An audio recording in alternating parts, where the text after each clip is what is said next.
Bonjour à tous. Je suis très heureux de rencontrer Stan Maillot, vraiment, qui est un des leaders, un des premiers combattants de la pédophilie et du sacrifice rituel et de toute cette folie moderne, qui n'est pas tant moderne, si moderne que ça, puisque ça existe depuis très longtemps. Alors il n'est pas question ici, il faut que ça soit clair, de discuter de la véracité de ces informations. Ces informations sont réelles, sont concrètes. Les DVD existent, les photos, les enfants de viols de bébés de 3 mois existent par centaines de milliers, les vidéos par centaines de milliers. Il y a des centres informatiques qui ont été d'ailleurs dernièrement aux États-Unis, il y a un gros réseau de pédophilie qui est tombé. Donc c'est des tours de serveurs avec des centaines de milliers de photos et de vidéos, avec des enfants violés. Je crois que donc on n'est pas là pour discuter de ça. On est là pour parler d'autre chose, pour faire le constat. Donc si vous n'êtes pas capable, si vous n'avez pas la capacité intellectuelle, le courage humain de rencontrer, de faire face à ces informations, je vous invite à aller zapper sur TF1, vous pourrir l'esprit, vous salir l'âme et perdre votre temps misérable et laisser les gens travailler dans ce domaine-là, ça serait préférable pour tous. Par contre, je voulais faire rapidement, Stan, si tu permets, un petit truc très rapide hein, sur les, on va dire une vingtaine de grosses affaires, très grosses affaires, que tout le monde connaît, que tout le monde peut accéder sur Internet, donc acheter des livres, enfin c'est très simple à faire. Alors donc, je ne pouvais pas ne pas parler de Jacques Duguay, célèbre pédophile, déjà depuis très longtemps condamné, enfin dénoncé par Serge de Beketch, feu Serge de Beketch.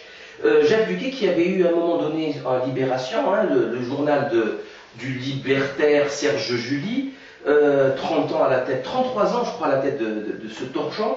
Donc Jacques Duguay qui nous expliquait, écoute bien, hein, il lui a mis deux pages pour pédophile. Je cite, que le gamin demandait de lui-même la sodomisation et y prenait un réel plaisir qui était physique mais aussi affectif.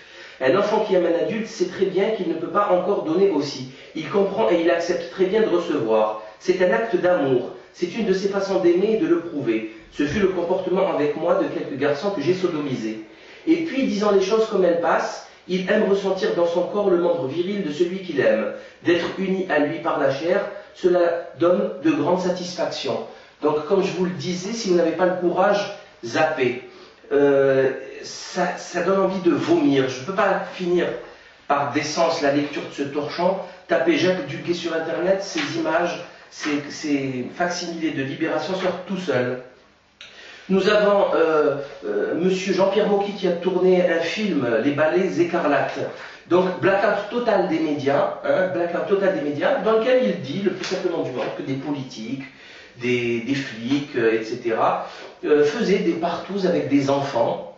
Notamment, il y avait un gardien, ou je ne sais plus, de Gaulle à l'époque. C'est tout le temps étouffé, c'est tout le temps, enfin, ça finit toujours comme ça.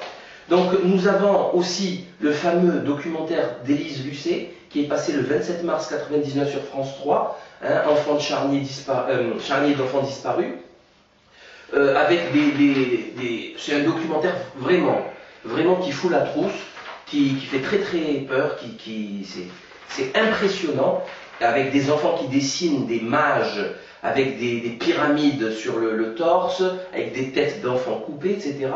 Ce documentaire a disparu des archives de France 3 et Élise Lucet ne veut plus jamais en parler. Dans ce documentaire, on rencontre à la fin dans le débat un type qui parle de l'existence des fameux snuff movies, donc les films où on assassine les gens et qu'on vend très cher sous le manteau. Le fichier de la honte de Carl Zéro, très impressionnant. Le fichier de la honte, je vous invite à le voir. C'est un documentaire qui est passé dans la chaîne La 13e rue. Tout ça, vous le trouvez sur Internet très facilement. Hein. Vous avez dans cette affaire un certain, donc c'est une interview de Karl Zéro et de Serge Garde sur BFM, je crois, donc dans laquelle Serge Garde nous explique l'affaire du fichier Zandvoort, donc un fichier de pédocriminalité, le CD-ROM Ulrich, dans lequel il y avait 172 visages différenciés, etc., de bébés violés, dont 42 ont été identifiés par des Français, des parents. Or, en fait, les chiffres que lui avance ne sont pas très clairs. Et Marcel Vergouzen n'est pas du tout content du travail que Serge Garde a fait, qui a eu tendance à couvrir plutôt le fin fond de ce qui était problématique pour la juridiction française. Hein. Très intéressant. Pour information. Moi, tu sais que j'ai interviewé Marcel Vergouzen plusieurs jours. Oui. Et ce qui m'a dit de Serge Garde, ce qui apparaît sur notre reportage, n'est pas très reluisant pour lui. À mon niveau, autant ne pas lui faire de la publicité. Le travail qu'il a fait, qui permet de faire savoir que la problématique existe, est intéressant. Je ne suis pas certain que ce soit la bonne stratégie pour autant de dire c'est bien d'en avoir dit un peu, ça fait déjà avancer les choses, pour ne pas aller frapper là où ça fait mal et là où c'est dangereux de frapper, pour celui qui dénonce. Tu vois ce que je veux dire? C'est toujours pareil, c'est toujours pareil. Voilà, je referme la parenthèse. Toujours pareil. Donc on parle de... par exemple, Marcel Vergouzen a été condamné d'une façon inique et injuste, et le type qui a fait le témoignage a avoué qu'il avait reçu plus de 25 000 francs belges pour écrire ce faux témoignage. Mais c'est complètement délirant. Et bien sûr, la justice a statué que les enfants reconnus et identifiés n'étaient que des sosies. Enfin, c'est complètement délirant. C'est imaginer que la justice utilise cette technique dans notre quotidien. C'est-à-dire que vous reconnaissez quelqu'un, c'est celui qui vous a volé, cambriolé, égorgé votre femme, vous le reconnaissez et le flic à la fin il dit non, c'est un sosie. Et sans rien d'autre. Sans autre explication, non, c'est des sosies, ok, bon, pardon, excusez-moi, il n'y a plus des sosies, il n'y a plus que des sosies, il n'y a plus de justice. Et dans ce cadre-là, les analyses biométriques qui peuvent être faites, elles sont mises de côté. Il y a des techniques, des analyses biométriques comparatives, on compare deux, on a une source d'origine et puis le visage qui nous intéresse, on fait une comparaison, et c'est utilisé contre le terrorisme. Oui. Mais là, comme par hasard, c'est plus bon, hein. Là, ça va être des psychiatres ou des médecins qui ne sont pas qualifiés qui vont prendre le relais pour nous dire non, non, ça ne correspond pas. Pièce suivante. C'est génial, c'est extraordinaire. C'est extraordinaire. Donc, hommage à M. Marcel Vergouzen pour son courage. Vraiment quelqu'un d'extraordinairement courageux, dont on a essayé ils ont essayé de l'assassiner en prison, très très malade, en lui interdisant les soins, et qui a même demandé de mourir. Il a demandé à un certain moment à être euthanasié, ça lui a été refusé. Il a manifestement énormément dégusté en prison, on ne sait pas dans quel état il en est sorti. Il est sorti quelques semaines après que nous ayons mis sur internet le témoignage, le reportage qu'on a fait sur lui. Je ne sais pas s'il y a une corrélation.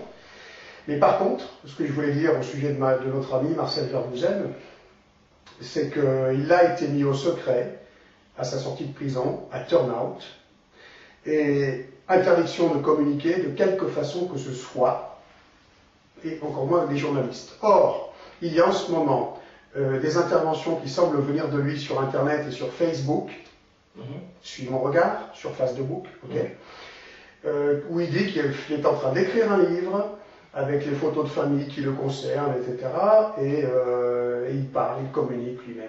Alors il faut savoir que Marcel Vergouzen est totalement anti-Internet, informatique. Il n'y connaît rien, ça ne l'intéresse pas. Et c'est quelqu'un d'extrêmement humble. Il est très très très dur de lui faire tirer le moindre mot, la moindre phrase sur lui. Ça n'est pas le genre de personne qui va écrire un livre en parlant de lui, en mettant ses photos de famille, c'est une manipulation. Il y aura certainement dans ce livre qui ne vient pas de lui, puisqu'il est soumis au secret, et au terrorisme de l'État, quelques intox majeurs. Ça, c'est juste pour nous alerter. Tout à fait, tout à fait. De toute façon, on en parlera tout à l'heure sur la Libye. Les intox, je crois que c'est le fort des gouvernements actuels. Dans tous les cas, la mise sous silence au secret de Vergouzen est une preuve factuelle, définitive, de la véracité de ce qu'il dit. Parce qu'autrement, en quoi ça dérangerait qu'un fou dise des bêtises?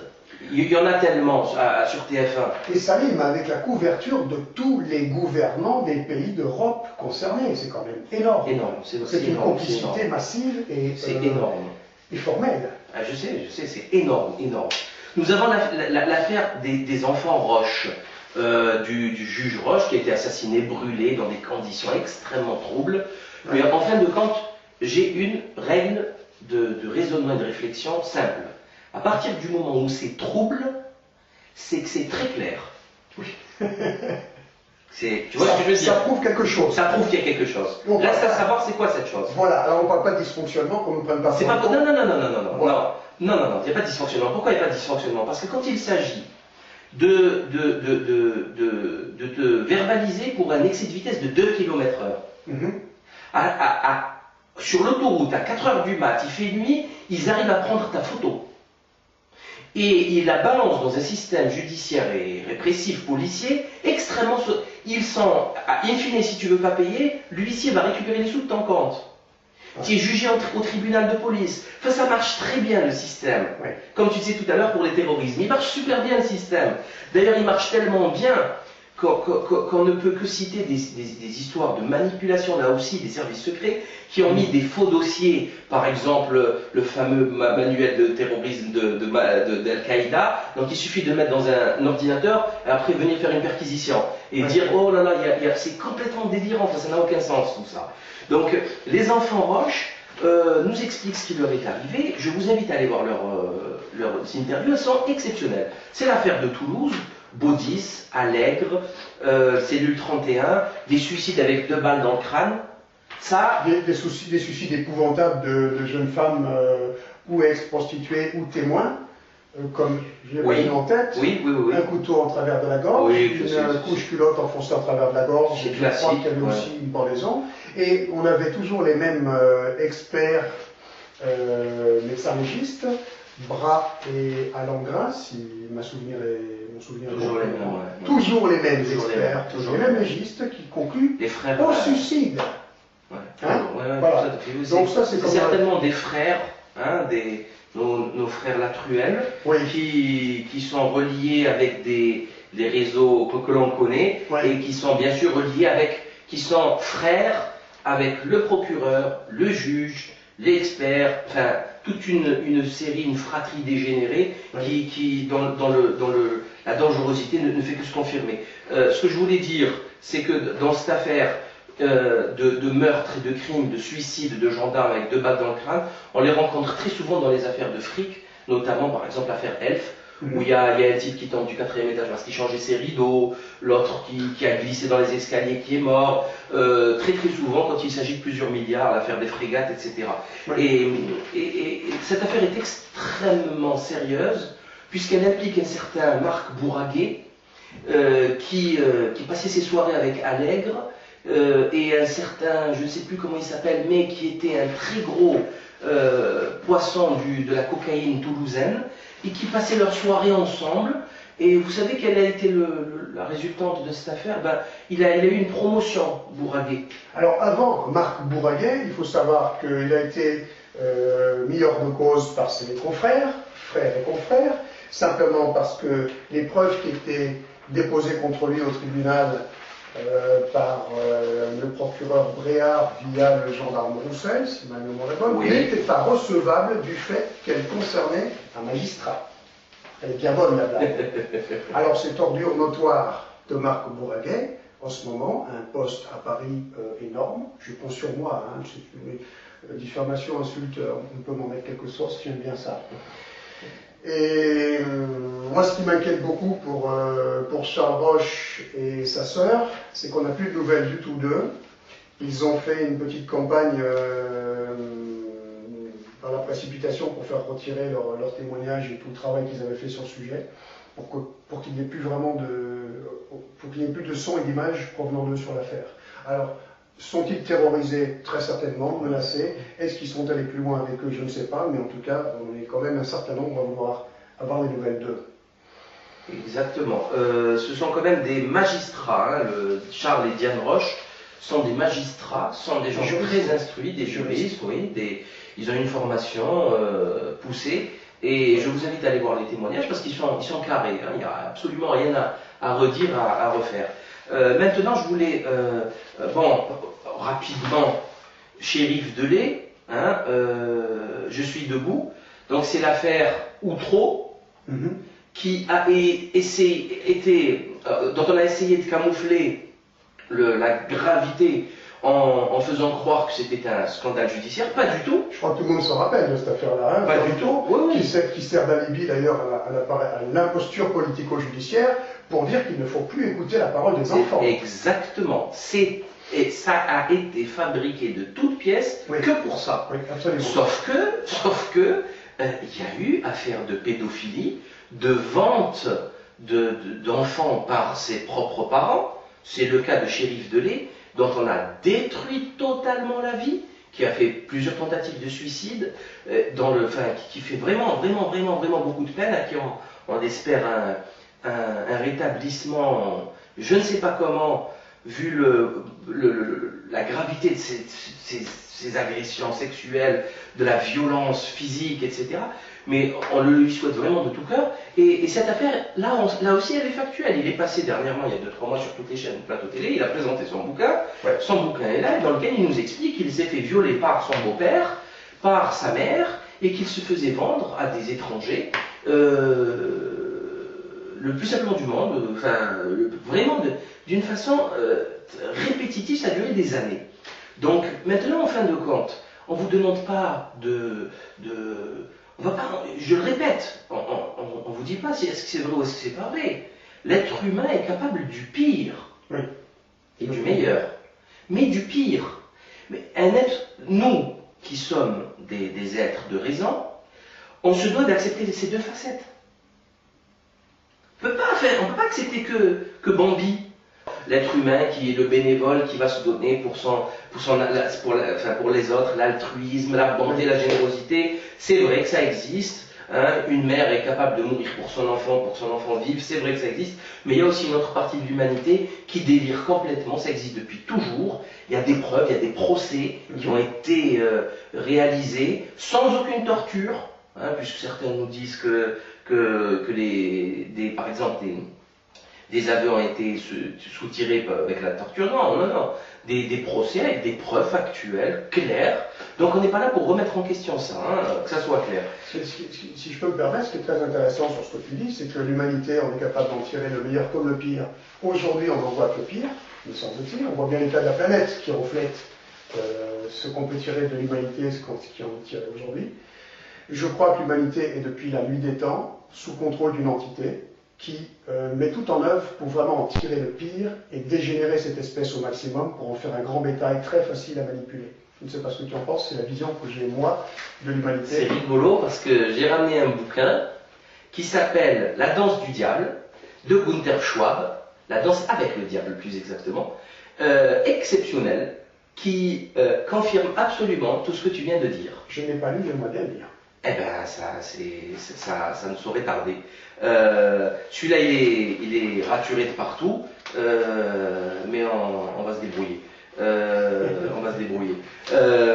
Donc, Danse avec le diable explique exactement ça, c'est-à-dire qu'il y a une... Alors là aussi, j'aime bien faire, tu sais, comme on met un petit avertissement avant une vidéo.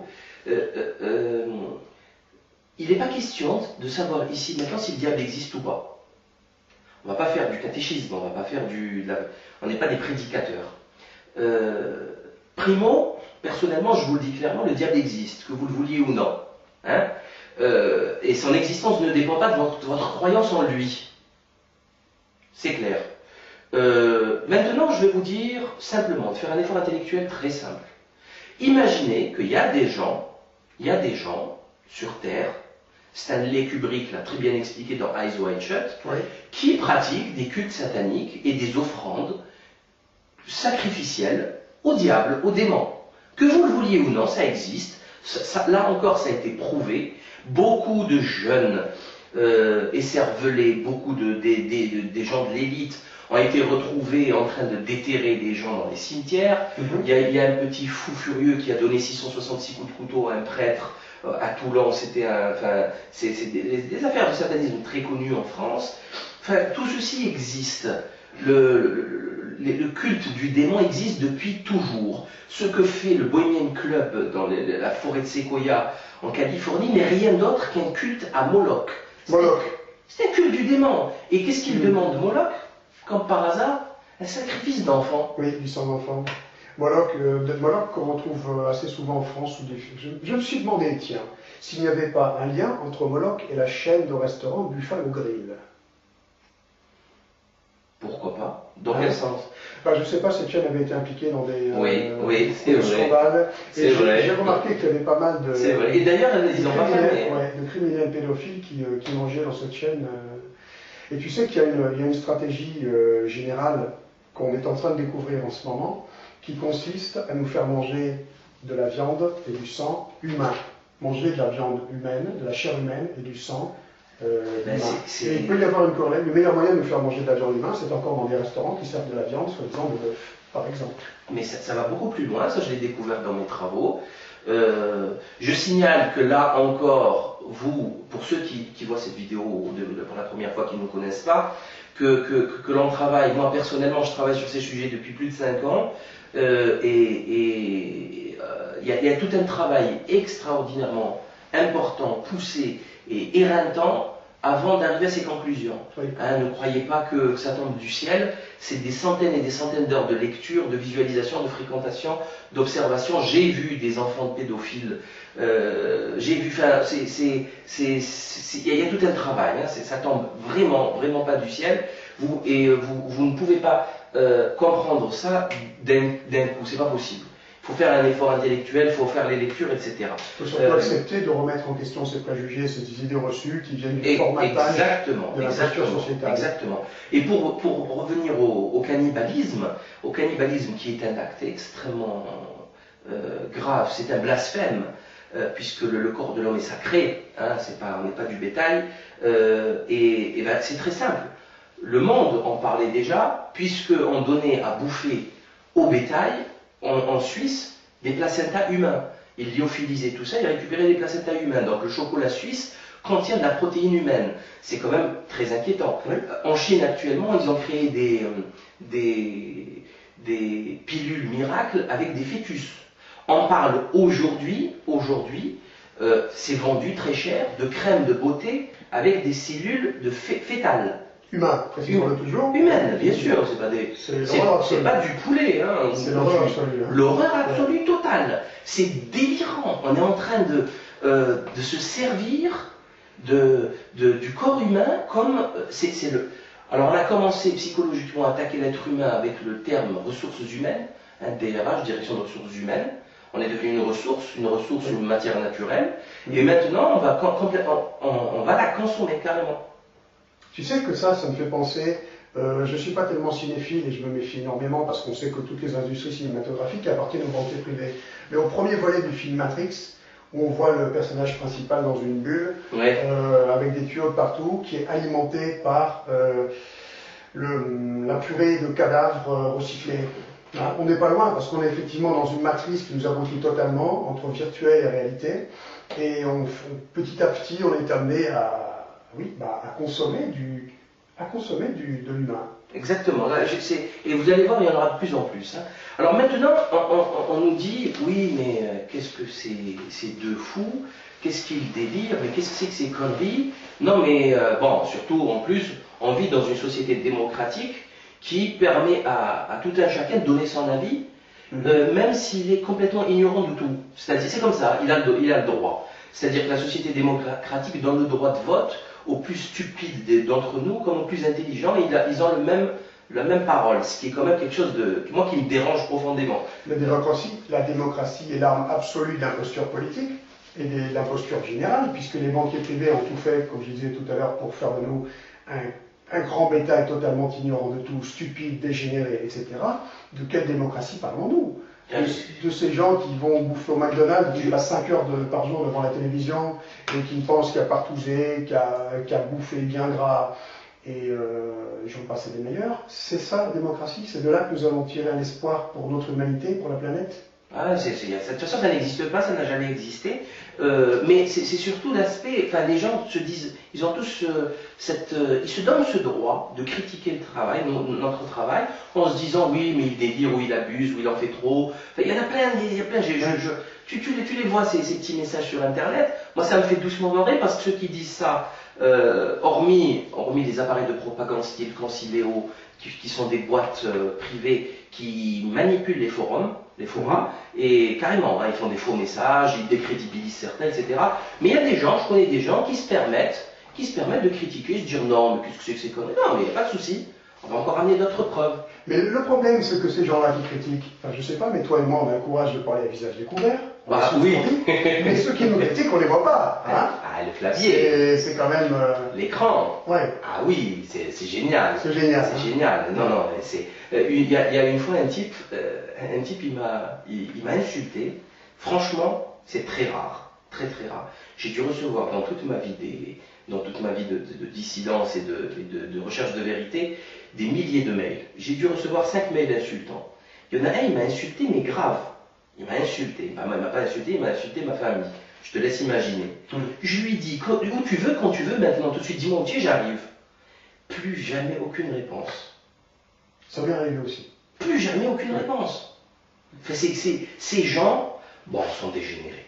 Et ils sont dégénérés, pourquoi? Parce que vous dites, vous, pourquoi tout ceci? Bon, vous avez peut-être raison, mais c'est pas possible. Les médias, ils en parleraient. Les politiques nous protégeraient. Mais ça se saurait. Ça se saurait. Sauf que les médias, j'ai oublié de le mettre là, mais il faut savoir... Council on Foreign Relations, CFR, les médias, regroupés, exactement, par le Council on Foreign Relations. Ah oui, complètement. Ils sont complètement contrôlés par les banksters, c'est évident. Mais on va aller plus loin. Les dirigeants des médias sont totalement dégénérés. Berlusconi, l'affaire Ruby, c'est quand même très grave. C'est des mineurs, c'est des partouzes, avec Kadhafi, qui fait partie de la loge P2 d'ailleurs, propaganda douée italienne. Excuse-moi, comment ça c'est grave, les partouzes avec des enfants? Ah, c'est excellent. Non, mais il faut vivre avec son temps. Oui, mais c'est... Voilà, tu vois ce que je veux dire. Et Berlusconi est un patron de médias, dans toute chose. Oui. Le patron de Skyrock, Pierre Bélanger, il a été condamné dans une affaire pareille de mineurs, de corruption de mineurs, avec inceste et des colorations satanico-sectaires extrêmement troublantes. Cette affaire, j'en reparlerai en septembre, puisque, bon, c'est beaucoup de choses à dire là-dessus. Patrick Binet, le patron de TF International, il s'est pas retrouvé dans une partouze où il y a eu un mort, une partouze homosexuelle avec un mort. Ah oui, c'est de la folie. Je vous rappelle quand même l'affaire VSK, dont on sait aujourd'hui que c'est un grand consommateur de prostituées, grand consommateur de partouzes, grand violeur, puisqu'il a fait des tentatives de viol innombrables, et on appelle ça un séducteur, hein, bien sûr. Je vous rappelle Bill Clinton et l'affaire Monica Lewinsky, à vomir, l'affaire Georges Tron, que tout le monde a déjà oublié, qui partouze à la mairie, dans les locaux de la mairie, avec sa conseillère à la culture. Toi au travail, on va parler de législation du travail, si tu réponds au téléphone à ton boulot pendant que tu bosses, c'est une faute grave. D'accord? Tu reçois un avertissement. Au bout du 3e avertissement, tu peux dégager. Il te vire. Lui, il partouze à la mairie. Et il est toujours maire de Draveil. Bon, c'est très logique tout ça. Alors encore on a de la chance parce que c'est de la partouze, c'est gentil. C'est pas comme ces braves magistrats de l'affaire Allègre qui organisent des viols collectifs de prostituées et victimes dans les bureaux des tribunaux. C'est clair. Et moi, j'ai envie de dossier sous la main où des magistrats, des femmes magistrats, violent dans leur bureau des enfants venus témoigner d'agressions sexuelles qu'ils ont déjà eues de la part de leurs géniteurs, par exemple, ou d'assistants sociaux, etc. Et ça, le grand public ne peut pas s'imaginer que dans les locaux même des tribunaux, il y ait des viols organisés d'enfants témoins qui viennent témoigner. J'ai des dossiers comme ça sous le coude en ce moment. C'est abominable. Moi-même, je n'imaginais pas ça. Ça va jusque-là. Et des femmes, alors là je comprends pas, hein, des femmes qui violent des enfants dans leur bureau. Après, les enfants sont complètement brisés. Ils ne peuvent évidemment pas exprimer ce qui vient de leur arriver. Parce que là, oui, mais il est complètement fou cet enfant. Hein, pour dire mais c'est impossible. Les parents attendaient devant, tranquillement, c'est pas possible. Cet enfant est fou. Donc tout ce qu'il a dit jusqu'avant, c'est fait exprès pour voilà. Totalement le chambouler. Ouais. Là, ils le détruisent. C'est le but du jeu. C'est définitif. C'est le but du jeu. Excuse-moi, donc je t'ai coupé. Pas du tout. Des mères qui partousaient dans leur... un ex-patron d'Interpol, le Sud-Africain Jackie Celebi, a été reconnu coupable d'avoir accepté des pots de vin d'un baron de la drogue. Alors Interpol, il faut savoir quand même qu'il avait été créé par l'élite de Rockefeller et qui était très largement impliqué pendant la Deuxième Guerre mondiale contre les Juifs, bien sûr, et jusqu'à la fin des années 70, on avait des cadres d'Interpol, des dirigeants qui étaient nazis, qui étaient ex-nazis. Ça, très peu de monde le sait. Et moi, je connais très bien Interpol parce qu'Interpol est en fin de compte mis en action aujourd'hui, non pas pour rechercher des criminels internationaux, mais pour rechercher des mamans qui s'enfuient à l'étranger avec leurs enfants, qui quittent la France, parce qu'ils occupent moi en ce moment, pour échapper au terrorisme d'État. Voilà ce qu'est Interpol en réalité. Merci d'en avoir parlé, ça me permet de... Ah mais moi j'étais impressionné par cette information, c'est-à-dire le patron de la police des polices européennes, qui est censé nous défendre, se faisait payer la soirée qu'il organisait pour sa promotion par ce voyou. Ouais. Il faisait payer les études de ses enfants par ce voyou de baron de la drogue, patron d'Interpol. Et dans cette affaire, il a été relâché avec une caution de 500 €. Enfin, c'est... Ils ont le sens de l'humour.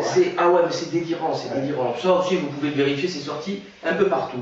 Dernièrement, on a eu un petit témoignage extrêmement grave de Corey Feldman, sur ABC Nightline. Le problème numéro... C'est un petit jeune qui a tourné dans le film des Goonies, des Gremlins, des trucs comme ça, qui est très connu, c'est lui. Le problème numéro 1 selon lui, je cite, à Hollywood, a été et sera toujours la pédophilie. Personne ne parle de la pédophilie, dit-il, c'est le grand secret. Et il a un pote à lui qui a tourné avec lui des films, qui s'est suicidé et qui a dit, il a dit clairement que c'est à cause des viols qu'il a subis qu'il s'est suicidé. Et il y a de très grandes pentes, dont il ne peut pas citer les noms puisque c'était dangereux pour lui, qui participent. Donc je vous laisse imaginer les grands réalisateurs qui ont un pouvoir phénoménal et qui violent des enfants. On connaît Polanski, par exemple. Woody Allen. Voilà, Woody Allen. Walt Disney. Qui peut avoir de temps de dessin animé avec des messages subliminaux de pornographie. Tout à fait. Hervé Villard, des GG des RMC le 31 décembre 2010, nous explique très calmement: plein de juges politiques sans pédophiles, c'est connu, il y en a plein. Ça a choqué tout le monde, ça a plombé l'ambiance, grave. Il explique qu'il s'est fait lui-même tripatouiller quand il était enfant, et que c'était le grand secret, etc. C'est un homosexuel, Hervé Villard, déclaré, il le dit. Et voilà ces déclarations très courageuses, vraiment impressionnantes, et très récentes, ça a 8 mois. Ok. Donc Hervé Villard, donc c'est pas moi Hervé Villard, c'est pas Stan, c'est Hervé Villard. Allez le regarder, allez le voir. Fontéval, vous avez vu Val, le gauchiste qui est passé au néoconservatisme en 10 secondes de retournement de veste, comme dirait Jacques Dutronc. Et bien, Val, le grand penseur, le grand intellectuel, n'est qu'un chansonnier en fait. Et il a passé une carrière, je crois, de 20-30 ans avec Patrick Fonte, qui lui a été condamné pour pédophilie. Et il y a une très grosse affaire, pas au Canard, à Charlie Hebdo, où le Fred Touron, le caricaturiste, le dessinateur, avait fait un petit dessin pour taper sur Fonte, et sur Patrick Fonte. Et Val, ça lui a pas plu, il l'a censuré. Du coup, le Fred Touran a quitté Charlie Hebdo pour aller au Canard enchaîné, qui d'ailleurs depuis des années qu'il est au Canard et qui d'ailleurs je préfère les caricatures à tous les participants, bref, du Canard. Tout ça pour dire que Val, le grand gauchiste humaniste, qui du jour au lendemain est passé à l'extrême droite, bon c'est pas grave, qui nous parle de liberté d'expression concernant les caricatures du prophète Mohammed, etc. Et bien, quand il s'agit de taper sur son copain de chansonnette dégénéré, alors qu'il a été condamné à la pédophilie, et bien là, Il n'y a plus de liberté d'expression, de liberté de parole. C'est à mourir de rire. C'est à mourir de rire. C'est à mourir de rire. À quand la guillotine? À quand? Pour continuer, vous avez vu peut-être MTV, les MTV Awards, il y avait les Red Hot Chili Peppers qui ont gagné un award. Qu'est-ce que c'est que ce truc? C'est un groupe très connu de débiles mentaux. D'accord. Je t'invite à voir cette vidéo, tu verras qu'ils miment sur place devant tout le monde une fellation, etc. Enfin, c'est vraiment des dégénérés de la pire espèce. Premier remerciement qu'il fait, thank you Satan. Merci Satan. Premier remerciement devant tout le monde. Je vous invite à vérifier, cette vidéo elle est sur internet. I'd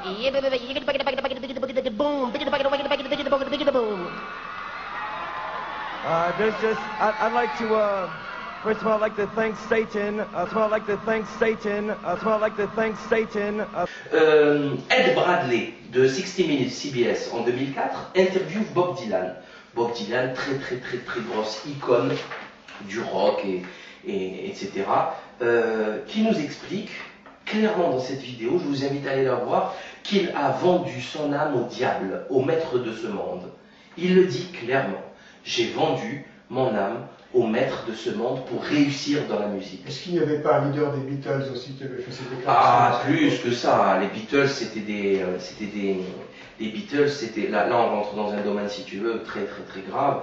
C'était des fervents admirateurs d'Aleister Crowley. Il y a beaucoup de choses sur les Beatles. De toute façon, sur tout le rock, sur tout le rock, avec Led Zepp aussi. Led Zepp, Jimmy Page, qui a acheté le manoir d'Aleister Crowley, Aleister Crowley The Beast, La Bête, qui a écrit le livre le livre de la loi, et qui a créé l'église de Thélème, etc. Fais ce qu'il te plaît. C'est lui qui a pratiquement, c'est un grand démon, c'est lui qui a pratiquement initié tout Churchill, toute la clique anglaise. Il a même rencontré Hitler, c'est la Golden Dawn, ça part dans tous les sens. Là, il faut vraiment s'intéresser à cette affaire, elle est très préoccupante. Elle explique beaucoup de choses sur la manipulation de la Deuxième Guerre mondiale. Parce que tu parlais de Churchill, ça va étonner beaucoup de gens, mais Churchill était totalement complice de ce qui se passait à cette époque. Bien sûr, mais complètement. Mais ça fait un peu de peine pour ceux qui ont eu des grands-parents comme moi résistants, mais qui étaient manipulés, et à 10 000 années-lumière de savoir ce qui se tramait en réalité. Ah oui. Il y en a un qui avait compris, c'était Céline, Louis Ferdinand. Il a perdu une oreille en 14-18, il a compris que c'était du n'importe quoi, qu'il n'y avait aucune raison d'aller dans des charniers pareils. Il a passé sa vie à condamner sur ça, et il n'a pas été entendu malheureusement. Juste pour finir, concernant l'horreur des médiateux, Cheb Mami, le grand railleur dégénéré, il s'est fait impliquer dans une affaire extrêmement grave, dans laquelle ça c'est un montage photo qu'on trouve sur internet. C'est un peu ce qu'il a fait, puisqu'il a couché avec sa photographe d'origine juive. Tu vas nous mettre ça en gros plan, j'espère. Bien sûr.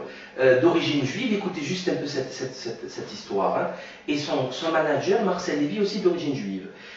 Donc il a couché avec elle, elle est tombée enceinte.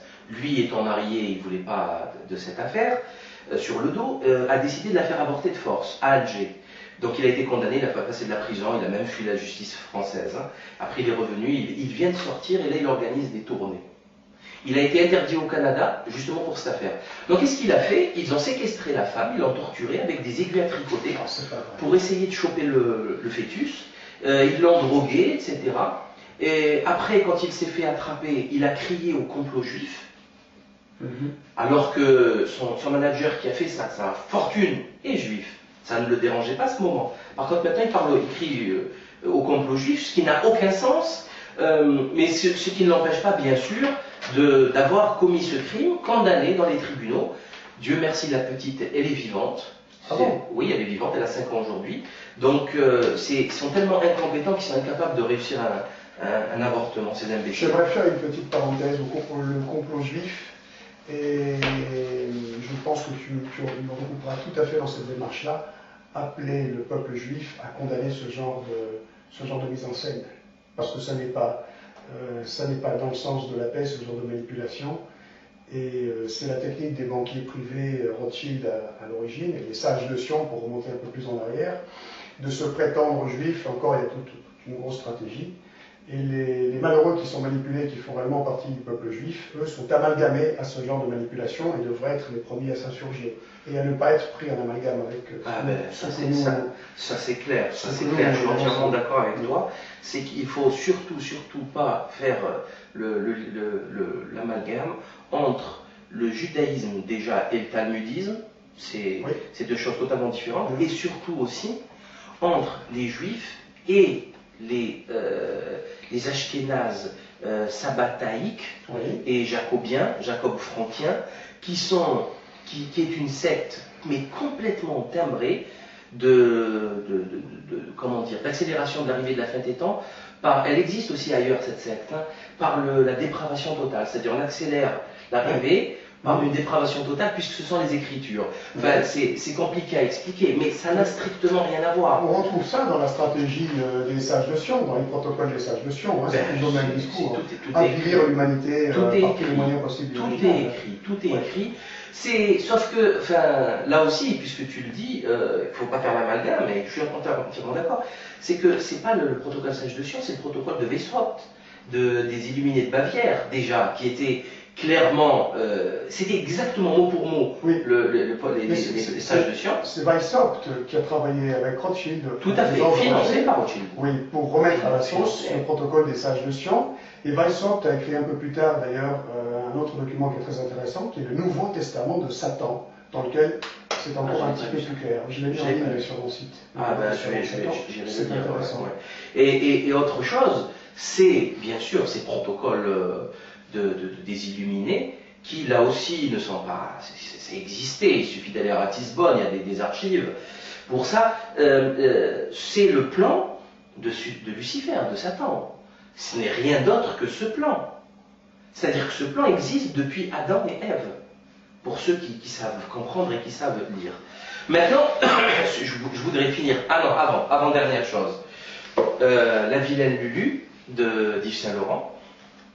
C'est un dessin d'Yves Saint-Laurent, une bande dessinée d'Yves Saint-Laurent, dans laquelle on va rencontrer le meurtre rituel, la sorcellerie, la pédophilie, le viol d'enfants, la traite des blanches, absolument tout, l'alcoolisme chez les enfants, la drogue, absolument tout, la pédophilie, mais d'abord il est très laid, les dessins sont excessivement laids, et clairement, ça a été fabriqué par un dégénéré.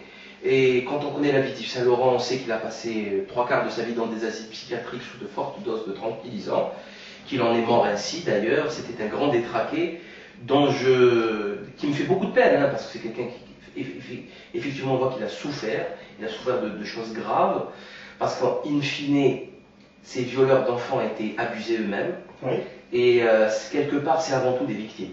Franchement, c'est des victimes. On va revenir dessus, c'est fondamental. Vas-y.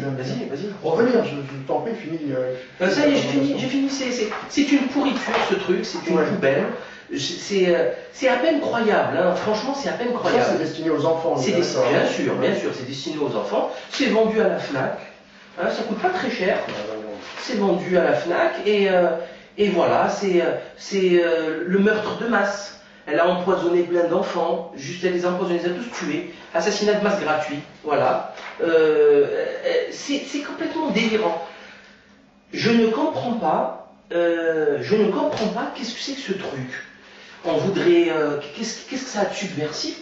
Quel est l'intérêt de cette chose? Je ne comprends pas. Voilà.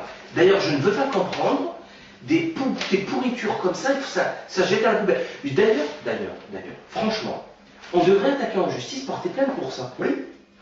Mais sérieusement, clairement. Bon, pourquoi pas? Mais bon. Pas, au moins ça fera peut-être un petit peu de bruit. Et je vous garantis que vous attaquez ça en justice, Yves Saint-Laurent, pas Yves Saint-Laurent, c'est retiré, C'est retiré, parce que c'est quand même choquant ce que c'est. Ça fera peut-être un peu scandale, même avec l'imposture judiciaire, on peut peut-être quand même faire un petit peu d'animation et mettre le projecteur sur ce genre de... Exactement. Vas-y, je t'en prie, qu'est-ce que tu as... Oui, tu as relevé quelque chose qui est très très intéressant en parlant des victimes, des bourreaux qui étaient victimes avant.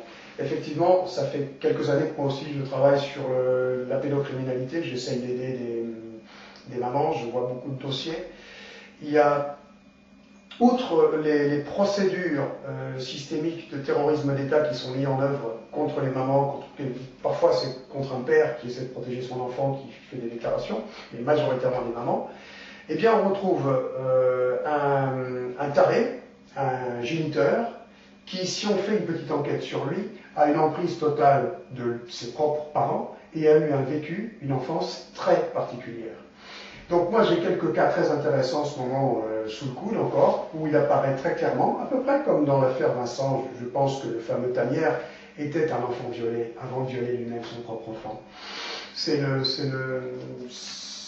mon intime conviction.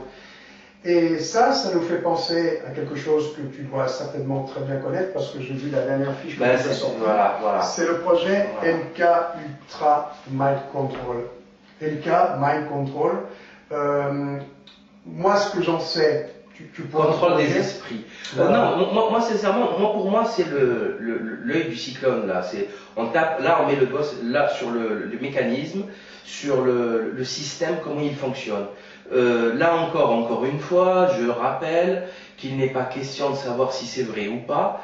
MK Ultra existe, c'est dans les archives de la CIA, c'est concret, c'est un système, c'est une science qui a été étudiée en premier, nous dit-on, par Mengele, Joseph Mengele, le psychopathe nazi, qui a été récupéré par l'opération Paperclip aux États-Unis, qui a travaillé là-bas sous différents noms, dans Schwartz, etc., qui est mort tranquillement dans son lit de vieillesse, et qui n'a jamais été inquiété, hein, quels que soient les grands scandales, les chasseurs de nazis, tout ça c'est du pipeau. Ça c'est du pipeau, parce qu'il aurait fallu d'abord ramener Mengele. Bref, il a été protégé par le gouvernement des États-Unis. Donc, mais en fait, c'est pas Mengele qui a commencé ça, il a perfectionné un petit peu, il a modernisé ça, mais ça existe depuis des millénaires. Et j'ai étudié MK Ultra, beaucoup étudié MK Ultra.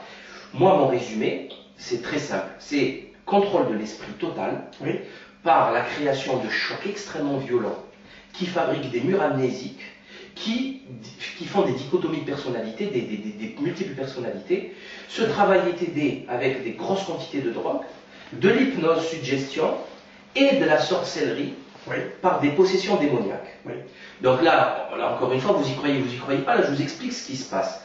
Là on discute, ça mange pas de pain. Donc, et qu'est-ce qu'on fait? Ça existe aussi, on connaît ça dans l'industrie hollywoodienne, c'est le Manchurian Candidate, un film que vous devriez voir, c'est la fabrication ainsi du meurtrier, du soldat parfait, qui n'a absolument aucune limite et qui obéit aux ordres, quels qu'ils soient.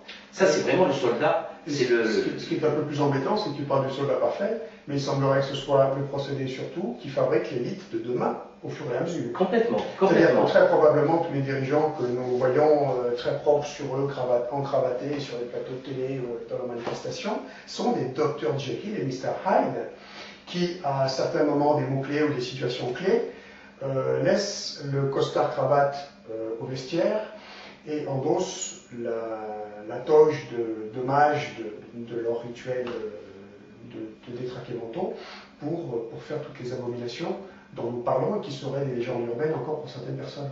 De toute façon, moi j'ai lu beaucoup de témoignages, j'ai vu beaucoup de vidéos. C'est des gens qui ont fait des livres, qui ont créé des bouquins, qui ont fait des conférences sur tout le territoire américain. C'est fou ce que je raconte, hein. Notamment les livres de Fritz Springmeier, les vidéos interviews de Cisco Wheeler, de comment elle s'appelle l'autre, la prostituée présidentielle de Reagan, Brice Taylor, je crois, qui nous explique beaucoup de choses. Donc, et c'est à ce moment-là que j'ai compris que ce système-là, je vais te donner une réflexion que j'ai eue. Je me suis dit, la première réflexion que j'ai eue quand j'ai commencé à comprendre ça, c'est les films pornographiques. Je me suis toujours dit que comment peuvent-ils tourner, comment n'importe qui, un garçon, une fille, peut tourner un film pornographique sachant que ses parents vont voir, ses frères et sœurs, ses amis, ses oncles, ses tantes. C'est impossible. C'est impossible, puisque vous verrez n'importe quel, même un chat est pudique. Un enfant est pudique. Un enfant, à partir de quelques années, il va se cacher le truc. Il va se cacher pour s'habiller, etc., parce qu'il est pudique. Donc, de par sa nature, l'ordre des choses, l'ordre cosmique divin, il est pudique. Donc, s'il devient impudique, c'est qu'on l'a formé à le devenir. Absolument. Autrement, c'est pas possible. Oui. C'est impossible, même avec une banalisation de la pornographie. Oui.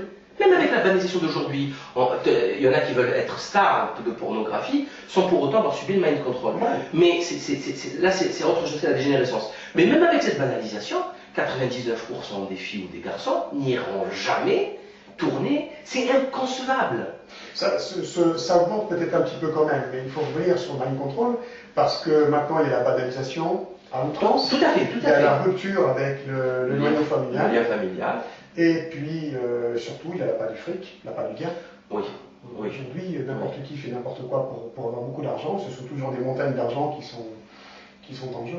Tout à fait, tout à fait. Donc moi, je suis arrivé donc, sur ce projet MK Ultra, et là j'ai compris que ce monde était fou. Tu vois, ce monde était fou, que très peu de gens pouvaient croire à tout ça, qu'ils sont très bien installés dans leur certitude crasse.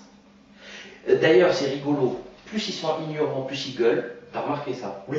Plus ils savent rien. Non, mais qu'est-ce que tu racontes? Ils gueulent, ça fait du scandale. Mais ils n'ont rien vu, rien lu, rien entendu. Hein. Rien, absolument rien. L'ignorance la plus totale. Surtout rien lu. Non, déjà, je vous conseille, il ne faut pas parler avec ces gens-là. Il faut les laisser crever dans leur solitude, dans leur bêtise. Ça n'a aucun intérêt. On ne peut pas parler de solitude, ceux qui ont la majorité. Oui, c'est vrai. Ouais. Ils sont majoritaires dans leur solitude. C'est nous qui sommes les solitaires. Ouais, exactement, c'est vrai, tout à fait. Donc voilà, donc je voulais moi avoir tes explications, ton expérience sur MK Ultra. Je n'ai pas d'expérience à proprement parler. Moi, j'ai étudié des dossiers de viol d'enfants et plus récemment des témoignages d'enfants. Alors, accroche-toi. Les témoignages sur lesquels je travaille à l'heure actuelle concernent des enfants très jeunes. Ça va de 4-5 ans jusqu'à, on va dire, une dizaine d'années, voire une douzaine d'années. Mais ça commence à 4-5 ans. D'enfants qui racontent comment, non seulement, bien sûr, ils ont été amenés par leurs géniteurs à des soirées sataniques et rituelles où ils sont violés collectivement, mais qui sont amenés, eux, à prendre un couteau et à égorger ou ouvrir le ventre d'un autre enfant pour ne pas, eux, subir ce sort-là. Et ces témoignages, un enfant ne peut pas inventer des choses pareilles. C'est impossible. Et d'ailleurs, sur les témoignages que j'ai, les vidéos que j'ai, on voit, je parle pour les vidéos françaises, parce que j'en ai dans d'autres pays aussi, on ressent un malaise avec un enfant qui témoigne déjà d'un dédoublement de la personnalité, qui est la finalité de ce projet MK Ultra Control, c'est-à-dire le dédoublement de personnalité. Il a déjà une distance, une froideur quand il parle de ça, et c'est absolument affolant. Ils sont amenés, on parlait tout à l'heure de cannibalisme, ensuite, à l'occasion d'un grand barbecue fait après le dépeçage de l'enfant qui a été égorgé, ils sont invités, eux, à manger la cervelle, à manger des abats, c'est-à-dire foie, cœur, poumon, les yeux aussi des enfants qu'ils ont battus, qu'ils ont tués. Ça, c'est l'horreur totale, c'est l'horreur absolue. J'ai recoupé ces témoignages avec des documents intéressants que j'avais pu récupérer lors de mes enquêtes aussi, sur une affaire qui a été étouffée comme toutes les grandes affaires, comme l'affaire Allègre, comme l'affaire des disparus de Lyon, etc., où il y a toujours du réseau derrière et un bouc émissaire mis pour faire croire qu'il y a juste un prédateur isolé. Bref, il y a donc du fournisseur de chair fraîche et du réseau après qui consomme de la chair fraîche. J'espère que vous me suivez. Eh bien, dans ces affaires-là, et donc cette affaire qui est une affaire d'archives que j'ai recoupée avec les témoignages beaucoup plus récents que j'ai, c'est l'affaire du trou. L'affaire du trou. Les témoins X qui ont été scindés en deux. À ne pas confondre, je parle aux gens, avec Outreau, ça n'a rien à voir. Absolument. Dutroux, c'est la Belgique. Voilà. Marc Dutroux. Marc Dutroux, qui était le prédateur isolé, entre guillemets, d'accord, qui faisait bouc émissaire, pour protéger tout l'immense réseau belge qui implique en premier lieu les deux rois belges qui se sont succédés. Il faut le savoir. Exactement. Petite parenthèse, et la Fondation Princesse de Croy, la princesse de Croy, qui elle intervient dans le dispositif avec sa fondation pour protéger le roi belge de toute éclaboussure. Je ferme la parenthèse en termes d'imposture. L'affaire donc des témoins X, où j'ai moi les procès-verbaux des gendarmes Bill et de Bates. Régina Louf. Oui, Régina Louf. Alors les procès-verbaux originaux de ces gendarmes sont absolument épouvantables. Je les ai mis en ligne. Ils décrivent comment, par exemple, une maman, une jeune fille qui avait été violée et subit une césarienne à la sauvage avec un couteau. On lui arrache le bébé des entrailles pour le jeter au chien. Et on finit par violer cette malheureuse, en même temps la démembrer. C'est l'horreur absolue qui est décrite avec le roi belge, c'était Baudouin je crois déjà à l'époque, comme spectateur guest star, hein, comme VIP présent. Et parmi ces horreurs que je vous décris là, donc qui sembleraient être beaucoup plus formelles et répandues qu'on peut l'imaginer, pas seulement les nuits de pleine lune qui se passeraient dans des châteaux, dans des villas, mais je vous parle de la France, là, en France. Le fameux château Rothschild de Mentmore, je crois, dans lequel a été tourné Eyes Wide Shut de Kubrick. Il y en a partout. Il y en a partout. En France, en Belgique, mais moi pour le moment, j'enquête un peu sur ce qui se passe en France aussi, c'est très intéressant. Eh bien, il faut savoir, pour revenir sur le projet MK Ultra, que ce projet fabrique d'un côté l'élite de demain. Ça, on l'a bien compris. Pour ça, donc, les enfants sont amenés par les prédateurs dans ces soirées pour se faire malaxer le cerveau, avoir une double personnalité, participer aux horreurs, être totalement impliqué dès le plus jeune âge, se faire remettre le poignard du grand maître à l'âge de 5 ans. J'imagine ce que ça fera quand ils en auront une trentaine d'années. Eh bien, ça sous-entend que d'un autre côté, on va amener de la chair fraîche pour ces enfants-là. D'accord? Eh bien, cette chair fraîche, comme on retrouve dans l'affaire des témoignages de l'affaire Dutroux, des témoins X, vient de viols sous X, de malheureux enfants qui ont donc été enfantés par le viol.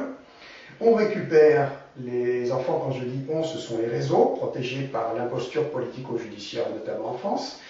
Les réseaux récupèrent donc ces enfants, ces malheureux enfants, qui sont stockés dans des caves, dans des châteaux, dans des villas, en France. Et ces enfants, au besoin, quand c'est le solstice d'été ou le solstice d'hiver, ou la pleine lune ou la non-lune, ou bref, il y a quantité de dates aussi que nous allons mettre en ligne, ces enfants sont... Ça existe depuis des millénaires. Absolument. Ah. Ces enfants donc servent de proie, sont là pour être violés collectivement et eux dépecés, égorgés par les réseaux, par les prédateurs et par les enfants qui doivent devenir l'élite de demain. C'est là-dessus dont je voulais parler, ces fameuses caves qui existent bien en France. Pour moi, c'était le summum de l'abomination de ce que j'ai découvert. Dans l'affaire Allègre, au départ, parlait de ce genre de cave comme ça, où on torturait, etc. L'affaire Émile Louis, la cave de Dunant.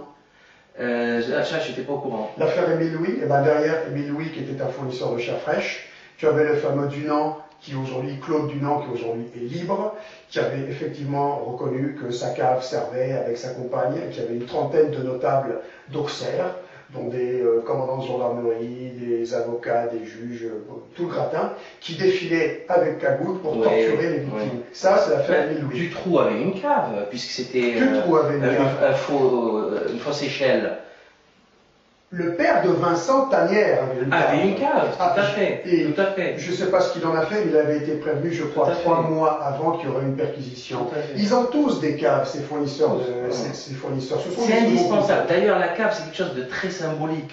Ouais. C'est très symbolique, l'obscurité, le documentaire, les charniers d'enfants d'Élise Lucet aussi, il parle de sombres trucs souterrains, où ils passaient pour faire fabriquer le truc. Parce que le malin ne peut pas faire ça au grand jour. Voilà. C'est là où il faut que nous intervenions, c'est pour allumer les projecteurs sur ces horreurs. Exactement. Faire savoir qu'il ne s'agit pas de légendes urbaines, que ça existe bien. Exactement. C'est une stratégie. Ah bon, oui, je t'en prie, vas-y. Pour finir là-dessus sur les légendes urbaines, tu remarqueras qu'on fait tout pour nous faire mélanger les faits et les théories. Là, il faut être très très vigilant. Moi, par exemple, je ne vais jamais parler de reptiliens ou de je sais quelle espèce soi-disant extraterrestre. J'en ai jamais vu. Par contre, je sais que le satanisme existe. Je ne sais pas, par contre, moi, si Satan existe ou non. Je sais qu'en tout cas, le satanisme existe, que la croyance, elle, est bel et bien alimentée et nourrie, et qu'il en découle des horreurs absolument épouvantables, et que c'est bien cette énergie-là de mal absolu qui contrôle le monde, qui est au sommet de la pyramide de notre imposture sociétale. Exactement, c'est ce que j'arrête pas de leur dire. Ne croyez pas en Satan, mais il y a des gens qui y croient. Voilà. Moi, personnellement, j'ai une petite astuce comment dire, de raisonnement. C'est que si ces gens fabriquent ça, c'est qu'obligatoirement Satan existe. Sinon, ils ne le feraient pas. Ça n'a aucun sens, parce qu'à un moment donné, on ne prend pas autant de risques pour faire dans le vent, tu vois. Mais bon, c'est vraiment pas problématique. C'est même pas important. Moi, ce qui m'importe... Il faudrait arriver à mettre d'accord les croyants et les non-croyants. Voilà. Ce qui m'importe, c'est est-ce que c'est vrai ou c'est pas vrai. C'est comme l'affaire DSK. Est-ce qu'il a violé, oui ou non? On ne le saura jamais. Mais dites-moi si c'est oui ou si c'est non. Ne me parlez pas du casier judiciaire ou de je ne sais quoi. Est-ce qu'il a violé, oui ou non? C'est factuel. C'est factuel. On peut se mettre d'accord là-dessus quand même. Oui. Toi, tu es croyant. Oui. Que je respecte infiniment, avant tout par ton courage. Moi, je suis non-croyant. Et pourtant, nous discutons. La preuve est là. Je suis très content. Je ne savais pas que tu n'étais pas croyant. Et je suis très content de cette situation-là. Ouais. Je suis très content de cette situation-là parce que elle prouve que ça n'a rien à voir avec une quelconque spiritualité. Ce sont des faits vérifiables, reproductibles malheureusement, reproduits malheureusement et reproductibles dans le futur. Ben, et on a des cas en quantité. Et ben, c'est ça il faut parler de ça. Et après, c'est toujours la même chose. Tu sais, j'ai toujours eu ce problème depuis 5 ans. Je parle de trucs. On dit ouais, tu abuses, tu es parano, tu es pénible, tu te prends trop la tête. 6 mois après, les médias en parlent. Ah ben, t'avais raison. Non, tu ne me crois pas, moi, ton pote, ton frère, qui te veut du bien, tu ne me crois pas. Et quand tocard de TF1 te le dit, tu le crois. Mais t'es con, quoi.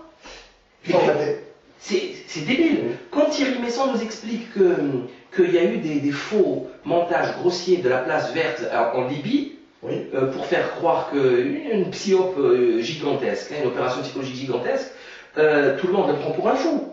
Et après, il y a le patron du CNT, réfugié au Qatar, Moustapha Abdel-Jalil, qui le dit.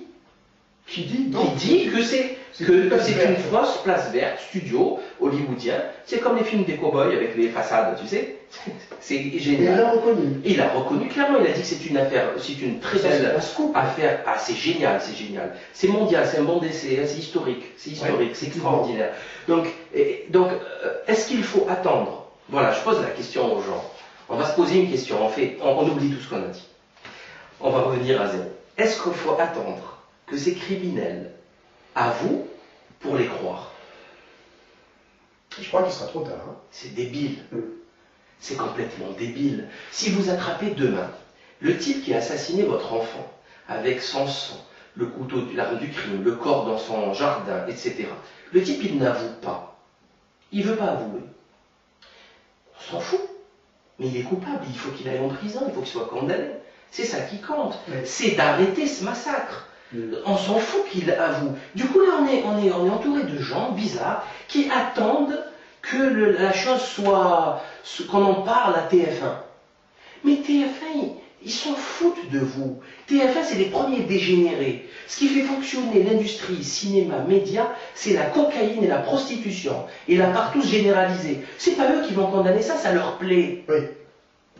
Ça n'a aucun sens. Du système. Et après, comme je te disais tout à l'heure, avant, j'ai remarqué un truc, c'est que les gens, ils laissent faire, ils s'en foutent.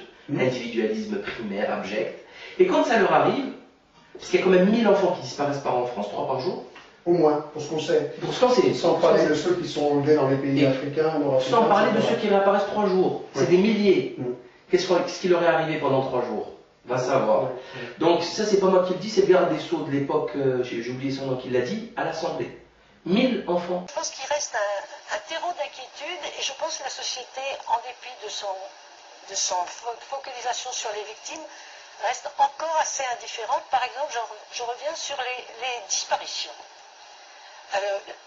Vous savez que depuis très longtemps, il y avait quand même des gens qui disaient les disparitions, il faut prendre ça au sérieux et qu'il a fallu attendre assez longtemps pour que la création d'un office qui s'appelle l'Office central d'information sur les disparitions permette d'avoir des chiffres un peu plus crédibles. Moi j'ai regardé pour mon livre les chiffres pour 2005 et 2006 et on a quand même je ne parle que des mineurs, hein, ce qui est considéré comme fugue et ce qui est considéré comme disparition inquiétante. Je fais un chiffre sans doute partiel, d'ailleurs je n'ai que 2 ans, c'est pas beaucoup. 2005-2006, les gens qui ont disparu, classés disparition inquiétante non retrouvés, les classés fugues non retrouvés. Eh bien, on arrive quand même à 400 personnes dans un cas et 1000 dans l'autre. 400 personnes, les chiffres sont à quelques chiffres près, c'est bon. Donc 400 fugues et disparitions non retrouvées en 2005 et 900 en 2006. Bon, c'est des débuts, c'est les premiers chiffres. Ils ne sont de quel âge? des moins de 18. Moins de 18? Oui, c'est ça. 17 alors. Peut-être 17, peut-être 17, mais ça fait pas mal. Oui, c'est pas rien, c'est pas rien. Ils ont peut-être disparu volontairement. Peut-être, oui, il y en a beaucoup qui sont des fugues. Oui. Fugues non retrouvées, ça veut dire qu'on croit que c'est volontaire. Disparition inquiétante, ça veut dire, on croit que c'est pas volontaire, qu'il y a quelque chose. Bon, donc, ce que je veux dire, c'est que ces chiffres, ils sont là, et ils suscitent, bon, il y a les groupes d'aide aux victimes, d'associations de victimes. Vous trouvez qu'actuellement, la société est pas assez inquiète? Non, justement, elle est trop inquiète d'une façon dramatique, sur des cas dramatiques, et ça, c'est des petits cas, et là, il n'y a pas énormément. Non, je ne pense pas qu'il y ait énormément de moyens et de choses là-dessus. Voilà. Et donc ils s'en foutent, les gens, ils s'en foutent complètement. J'ai même une copine qui a été kidnappée, qu'on a retrouvée pour la traite des blanches. 1000 enfants, donc, et après quand ils kidnappent leur enfant, ça pleurniche. Et ça monte des associations, l'ange bleu, l'ange gris, l'ange marron, oui, il faut sauver les enfants, la pédophilie. Mais c'est complètement délirant, c'est-à-dire qu'ils attendent. Tu sais, ça me rappelle une histoire populaire algéroise qui parle un personnage de sagesse qui s'appelle Djeha. Et à qui on dit, mais c'est certainement une sagesse qui est partagée par tous les peuples, par toutes les civilisations. Djeha, il y a l'incendie dans ton quartier, en ville. Il s'en fout complètement. Dans ton quartier, il s'en fout complètement. Dans ta rue, il s'en fout complètement. Chez ton voisin, il commence à courir, à ramener le seau d'eau. Il se dit, si le truc, je suis en gros, le feu, il va me brûler ma maison. C'est-à-dire qu'il a attendu cet abruti que le feu lui brûle les fesses pour réagir. Oui. Et qu'il n'a eu aucun sentiment de fraternité avec les autres pour aller les aider. Donc, et c'est exactement ça la problématique, c'est qu'on est arrivé à un niveau d'individualisme et de bêtises criminelles. On n'y est pas arrivé par accident, hein. C'est le plan formel de ceux qui dominent l'humanité depuis la nuit des temps. On est dominé par les énergies de lâcheté, d'égoïsme. Qu'est-ce que tu veux attendre d'une espèce comme celle-là aujourd'hui? Rien, absolument rien. Et comme tu dis, aujourd'hui, les parents qui s'aperçoivent que leurs enfants sont victimes, sont violés, pour la plupart, ils pleurent beaucoup. Et ils vont aller dans des associations qui sont des associations paratonnerres, ce que j'appelle, qui sont mises en place pour faire étouffer les affaires. Et ils dépensent encore des fortunes avec des avocats, avec des vendus d'auxiliaires de justice, qui les fait tourner en rond sur l'échiquier truqué, comme l'appelait le fils Roche, de l'imposture judiciaire, politico-judiciaire. C'est-à-dire que même quand au dernier moment ils s'aperçoivent qu'il y a quelque chose de grave, mais ils n'ont pas la réaction qu'il convient d'avoir.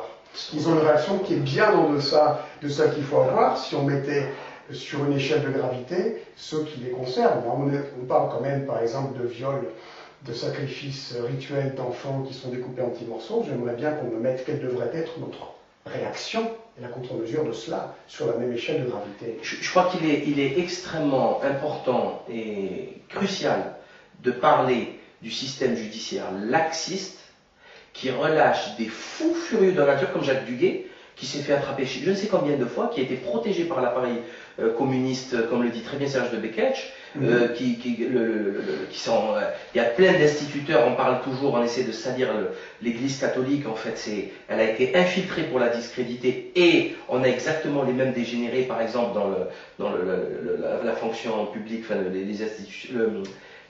l'enseignement public, les instituteurs, qui se sont fait attraper la main dans le sac, qui n'ont jamais eu aucune sanction, c'est quand même hallucinant, gravissime, et donc Jacques Duguay, il rentre, il sort, il rentre, il sort, il reviole, il rentre, il sort, il rentre, il reviole, il vend ses cassettes, il rentre, il sort, enfin c'est complètement délirant. À partir du moment où ces crimes ne sont pas jugés à leur juste mesure et valeur, et moi personnellement je suis pour le rétablissement de la peine de mort, clairement, puisque en tant que religieux spirituel, pour moi la mort n'existe pas, c'est un passage physique, c'est un passage plutôt spirituel avec un abandon du corps physique, donc pour moi la peine de mort, pour moi la mort ça n'existe pas, hein. C'est un état autre. Bref, dans tous les cas, et je suis sûr que si on faisait demain un référendum populaire, on gagnera, peut-être 90% du peuple votera oui.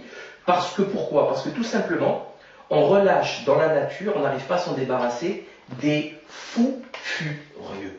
Alors certains me diront, ouais, non, ne fais pas ça. Je vous rappelle que la peine de mort, elle a été enlevée contre l'avis du peuple, et que les gouvernants, pour créer plus de désordre, rendent la justice plus laxiste, notamment, par exemple, Sarkozy dernièrement, en décriminalisant les affaires financières, par exemple. Du coup, ou par exemple, en rendant la période de, comment on appelle ça, tu sais, au bout de 10 ans, la période de prescription plus courte. Tu vois, il y a plein de techniques, mais ça, les gens ne savent pas tout ça. C'est des abrutis finis. Ils ont le vocabulaire d'un dauphin. Tu vois, je crois que les dauphins ont beaucoup plus de vocabulaire. Plus d'intelligence, plus de... Les gens ne comprennent pas que les lois importantes, d'ailleurs ils les connaissent même plus, sont votées la plupart du temps dans leur dos. Par exemple, en été, il y a des lois importantes qui ont été votées, qui sont passées totalement à la trappe pour le grand public. Tout à fait. Elles sont très importantes, parce qu'il y en a une qui concerne les forces publiques qui maintenant peuvent ouvrir le feu à balles réelles sur le peuple lors de manifestations. Tout à fait. Tu as un document qui le recoupe, d'ailleurs c'est intéressant. Tout à fait. Et Convention, de sauvegarde des droits de l'homme et des libertés fondamentales européennes, article 2, droit à la vie. La mort n'est pas considérée comme infligée en violation de cet article dans les cas où elle résulterait d'un recours à la force rendu absolument nécessaire, 2 points, pour assurer la défense de toute personne contre la violence illégale, pourquoi pas, mais pas obligé de le tuer. B, pour effectuer une arrestation régulière ou pour empêcher l'évasion d'une personne régulièrement détenue. C, écoutez bien, ce qu'on reproche à Kadhafi ou à Bachar el-Assad, pour réprimer conformément à la loi une émeute ou une insurrection. Vous tuer n'est pas vous tuer si c'est vous tuer pendant une émeute. Voilà. Et ça, c'est exactement ça, c'est écrit. Hein. Et là, maintenant, donc, ils ont officialisé le fait qu'on peut utiliser les munitions 7,62 qu'on utilise dans les fusils FRF2 en gendarmerie. Je ne sais pas si les CRS sont les mêmes. Les fusils de précision. C'est exactement. Pour dessouder des leaders. La deuxième loi... Des snipers. Oui, tout à fait. La deuxième loi qui, moi, m'inquiète énormément concerne l'internement. C'est-à-dire que maintenant, sur un claquement de doigts, vous pouvez être interné. Le préfet peut vous interner. Voilà, il n'y a pas besoin de jugement, il n'y a plus besoin de jugement. Donc, moi, je vois en premier lieu les gens comme toi, comme nous, enfin, peu importe. Surtout des mamans qui essaient de protéger leurs enfants, puis tous les opposants. Non, mais ils vont interner, moi, je sais comment ça fonctionne. Ils vont interner les gens qui n'ont pas de soutien. Oui, voilà. Les gens seuls, tu l'as dit, oui. Ils ont détruit le noyau familial, il n'y a plus personne. Moi, je suis épaté, j'ai vu des gens qui ne reçoivent jamais, des voisins qui ne reçoivent jamais personne. C'est impressionnant, je ne sais plus où elle est la famille, où sont leurs frères et sœurs, c'est délirant, c'est délirant. En Afrique, c'est pas comme ça. Non. En Afrique, il y a 40 000 personnes à la maison. On ne peut pas t'interner, il y a une émeute. C'est très important, ça c'est vicieux. Hein. C'est pour ça qu'on a détruit l'Afrique, parce que l'Afrique, ce sont des gens qui sont très sains, qui sont... Exactement. Je vois les efforts qui sont faits pour les pervertir, pour les faire venir dans notre enfer à nous, sociétal, et leur faire perdre toutes leurs valeurs fondamentales. Exactement. Parce que leurs valeurs sont fortes dans ces pays-là. Exactement. Je voudrais te contredire. Je veux t'attaquer sur un point. Je t'en Tu prie. me permets? Ah, bien sûr. La peine de mort, moi je suis contre. Ah, il n'y a pas de problème. Tu sais pourquoi je suis contre? Ouais. Non pas que moi j'ai pas envie de l'appliquer, mais je laisse mes envies de côté. C'est que ça se retournerait contre nous, mon ami. C'est nous qui serions guillotinés. Ah oui, oui. Bien sûr. Oui, C'est pas eux. Si Oui. les plus grands criminels sont Oui. dehors, ils narguent, ils sont aux commandes, ils tirent les ficelles. Oui, oui, La tout à loi fait. ne les concerne pas, tout Tout à est fait. inversé. Donc Tout à forcément, si la peine de mort était rétablie dans nos pays, mais ce serait une Tout à fait. catastrophe, parce Tout à fait. qu'on ferait les pires manipulations, nous serions des terroristes, nous Tout à sommes peut-être à l'heure actuelle des terroristes en fonction de nos propos Tout et à de fait. nos actions. Tout à fait. Nous serions- Ah non, je suis d'accord avec toi. Non, mais bon, moi, tu sais, la peine de mort, c'est un petit peu comme le royalisme. Tu sais, quand tu es pour un roi et pas pour la démocratie. Tu sais, on te traite de fou, de débile, mais en fin de compte, la peine de mort, c'est ce qui fait fonctionner les États-Unis d'Amérique, et tout le monde est à genoux, bavant devant les États-Unis d'Amérique. Personne ne retrouve rien à dire là-dessus. Pas moi. Oui, non, enfin, tu vois ce que je veux dire, les élites. Bien sûr. Et personne n'ira faire de leçons à la Chine, hein, Mhm. personne. Donc c'est à géométrie variable, et c'est comme le royalisme. On te dit oui, le royaume c'est débile, vous êtes fous, c'est ridicule, mais c'est ancien, c'est ridicule. Par contre, ils sont tous émerveillés. Il suffisait de voir le mariage de William et je sais plus quelle cruche, comme ils étaient émerveillés devant la puissance et le faste de la reine d'Angleterre. Et il n'y a pas qu'un seul royaume en Europe, il y en a une dizaine. Hein, les pays nordiques, l'Espagne, la Hollande, la Belgique, il y a des rois partout, donc je vois pas qu'est-ce qui rendrait. Donc il y a quand même quelque chose de bizarre quand on discute ces choses-là. Je sais pas si tu as remarqué, il n'est plus question de raison. Les gens donnent des avis, des sentiments, débiles, sans argument, sans réflexion, sans approfondissement, ils te donnent des petits trucs comme ça, que ça n'a aucun sens, c'est pas intéressant. Par contre, ton raisonnement, je le trouve extrêmement subtil, parce qu'effectivement, il pourrait... Mais bon, je pense qu'il ne se gênerait pas à nous assassiner, ou à nous empoisonner, ou à nous... tu sais comment ça fonctionne, ça commence par un harcèlement fiscal, URSSAF, bidule, tout ça. Après, ils peuvent carrément te mettre pour quelqu'un qui fume du shit, de lui mettre 500 grammes dans la voiture et de faire une perquisition. Enfin, c'est tellement simple ce qu'ils font, sauf qu'il faut qu'ils sachent que à partir du moment où ils ne respecteront plus les règles, nous aussi on ne les respectera plus. Et que eux aussi, Il serait temps, hein. eux aussi sont fragiles face aux blessures et aux empoisonnements c'est des êtres humains, donc il faudrait quand même qu'ils se rendent compte de ça aussi, parce que quel que soit leur nombre, etc., à un moment donné ils rentrent chez eux. Tu vois, il rentre à la maison dormir avec sa fille, ses enfants, et sa femme, donc il est à un moment donné fragile. Tu vois, le préfet qui va signaler mon internement, je paye pas cher pour sa peau. Tu vois, que ça soit clair. S'il croit qu'un préfet va m'interner parce que je parle comme je parle, et qu'il va me gaver de substances chimiques, je ne respecterai plus aucune règle. Là, nous avons un problème, Salim. Ok. Moi non plus, j'aurais envie de respecter aucune règle. Mais je crois que c'est ce qu'attendent ceux qui contrôlent le monde et l'humanité. C'est justement que nous allions en guerre contre ceux qui tirent les ficelles à leur niveau de l'imposture politico-judiciaire. Et ça va amener les gens à descendre dans la rue pour s'en prendre à des préfets, pourquoi pas, à des maires, à des gendarmes, à des policiers, que sais-je. Ça va faire un grand chaos. Pas le chaos de ceux qui dirigent tout. Eux, ils seront à leur terrasse, en train de boire du champagne Rothschild, et de contempler le spectacle. Tout à fait. Et nous allons nous entretuer. Nous allons nous entretuer D'accord. entre musulmans et chrétiens, entre frères du peuple français d'origine immigrée et français d'origine de souche.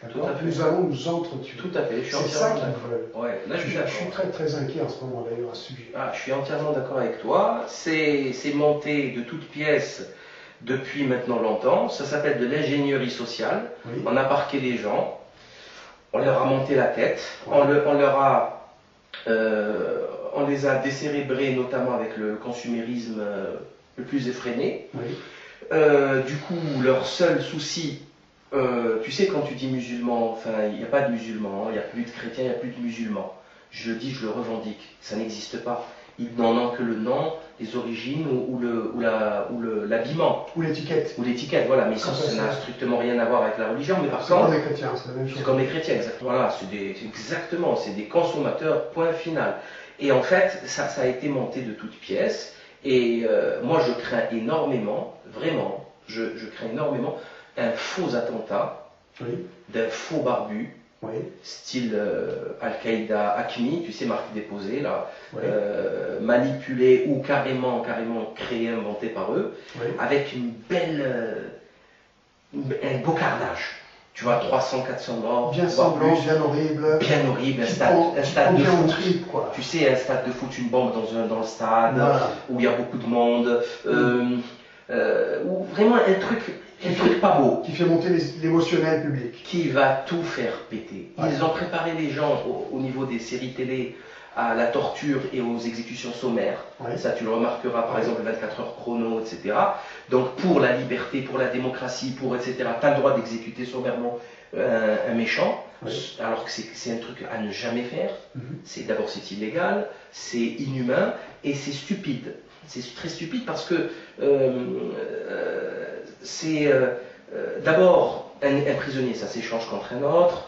Il y a des informations à en tirer, et d'abord c'est pas civilisationnel, c'est comme ça. Non, il ne faut pas confondre avec la légitime défense. Quand il faut protéger son enfant et qu'il n'y a pas d'autre solution que de trancher, eh ben oui. Non, bien sûr, on parle pas de ça, on parle de... La vengeance n'est pas... On parle d'un type comme ça, attaché à genoux, exécution sommaire.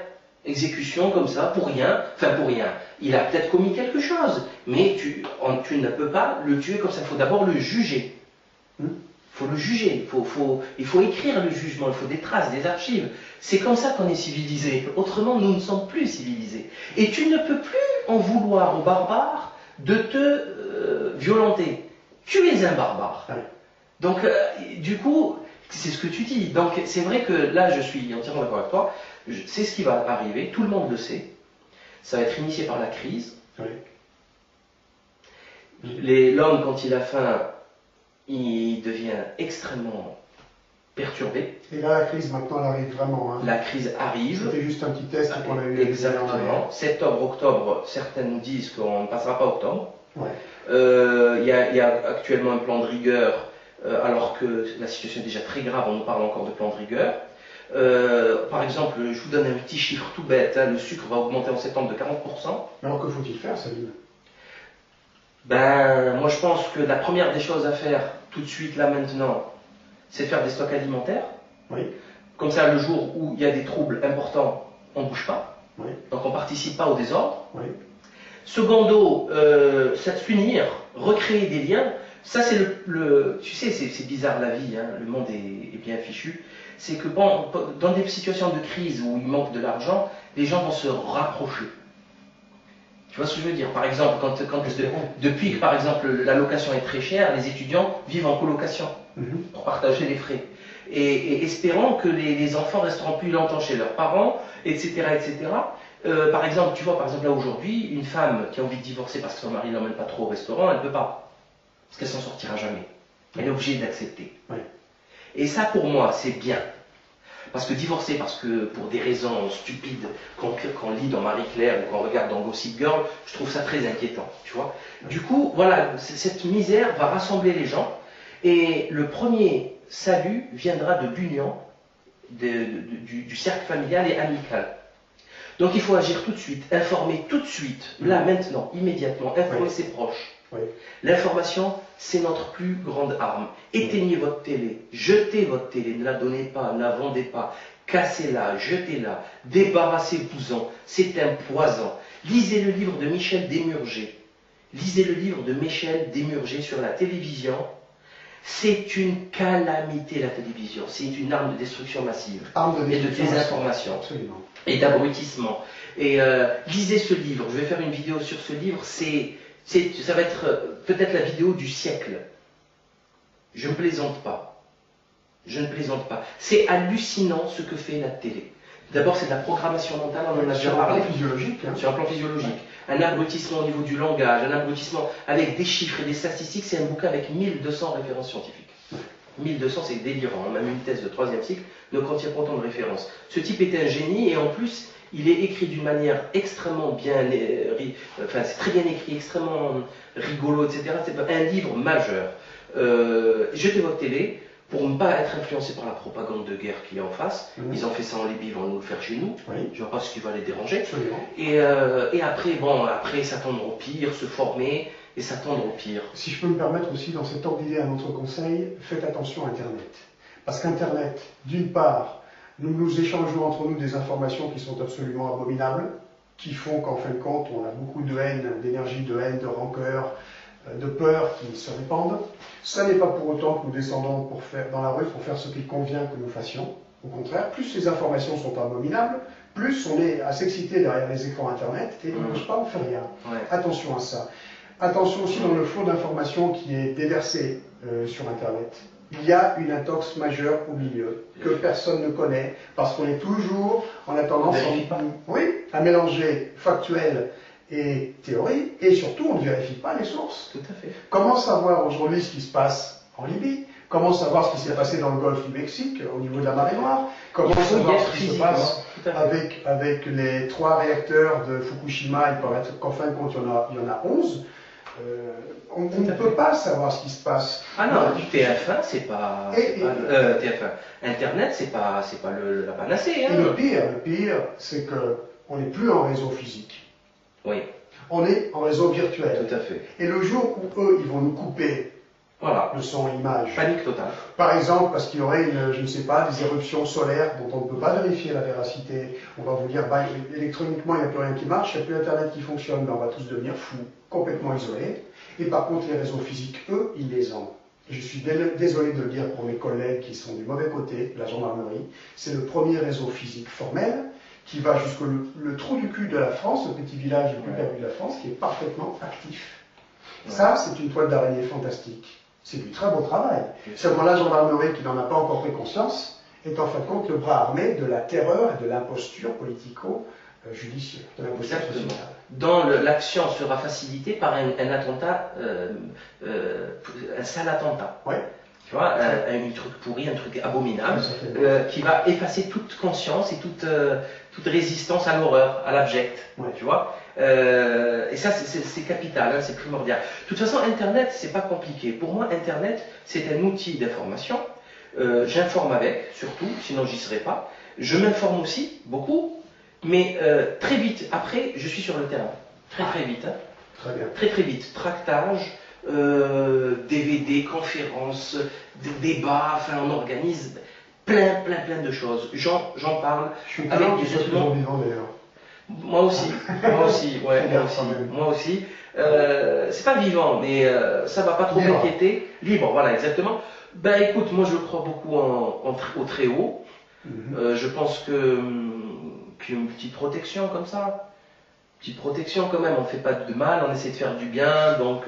on a toi, tu as Allah de ton côté. Exactement. J'ai de mon côté les forces de l'univers.